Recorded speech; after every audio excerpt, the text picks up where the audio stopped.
Hola amigos, sizlerмен бірге Enbritos.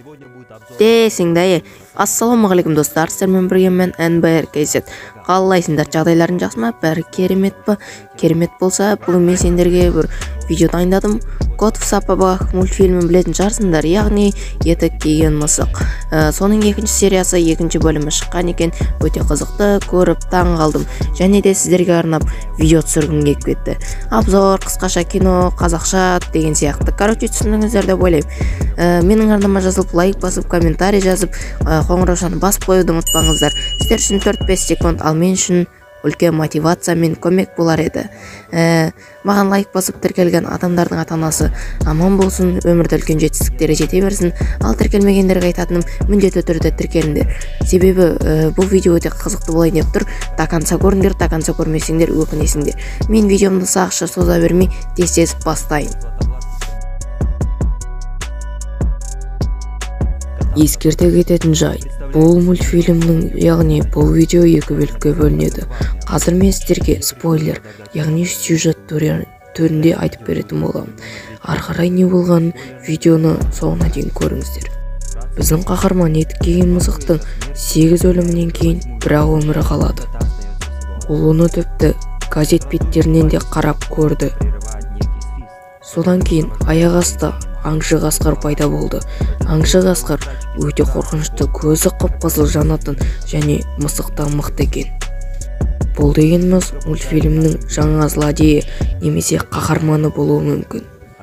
Қасқыр берген қала бойынша келеді және де бұл қаладан аса қызықты ештеңе таба алмайды. Өйткені ол жақта да мысықтар көп екен.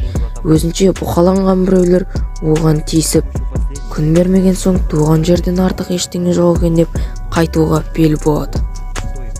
Және мысықта мүмкіндік пайда болады бүкіл 9 жанын қайтарып алуға. Бірақ ол жалғыз өзі бұл жұмысты бітіре алмас. Оған басқаларының көмектері керек және біреулермен шайқасу керек. Әрине бұл әр мультфильмнің заңдылығы. Романтика, драма, экшн, фантастика, эпика деген сияқты. Барлық кейіпкерлер имитивті, мықты стратегиялы болып тұрады. Сондықтан бізге оларды жеңу үшін көптеген тәжірибе қажет болады. Жоғарыда да юморлық мәселе қозғалады. Не дейміз?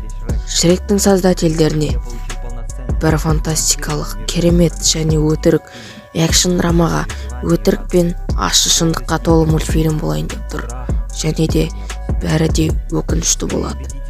Блять, сайбал, не ұттап кеттім, наху. Короче, спойлер бөлімі бітті. Көргендеріңізге рахмет. Бірақ видеодан шығып кетпеңіздер. Қазір екіншісі басталады. Және де ең маңыздылардың бірі, мына қасқыр кім? Түрі қорқынышты, ақ шашты, яғни ақ терілі, және де көздері қып-қызыл плащ киіп алған. Оның дауысын естігенде және мысықты күйзеліске түсіріп, стресске түсіріп, өзін психикалық түрде қорқытпақ болады. Неге олай болды? Бұл осы екінші бөлімнің злодейі ма? Оның бәрін алдағы уақытта біле жататын боламыз. Қаһарман етік киген мысық өзінің серігін табады және де бірге миссиялар орындап іскерлік жұмыстарға барады. Және де ол оны шабыттандырып, қайта жүрегіне жылу беріп, сенің жүрегің таза дейді. Солайша олар 8 жанын қайтару үшін түрлі жауыздармен шайқасуға бет бұрады. Мультфильмде романтикалық бөлімдер де бар. Және де тірі қалу үшін және 8 жанды қайтару үшін күресу керек. Күрессіз ештеңеге қол жеткізе алмайсың. Біздің қаһарман мысықтың қарсыласы сұр қасқыр болды.